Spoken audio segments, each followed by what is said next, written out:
In this question, you have to match the sexually transmitted diseases given in column 1 with their respective causative agent given in column 2.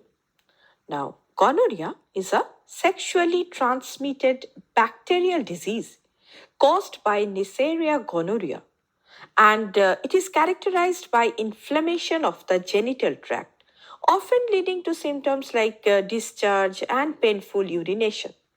Thus, A matches with 2. Now, syphilis is a bacterial infection which is caused by Treponema pallidum, and it is characterized by sores. Thus, B matches with 3. Now, genital warts is a viral infection which is caused by human papilloma virus, that is HPV, and it is characterized by warts on the genital and surrounding areas. Thus, C matches with 4.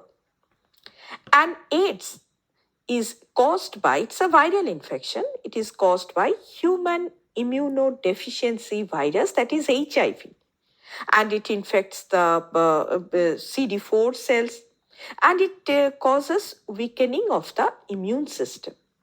Thus, D matches with 1. Hence, the correct answer is option D.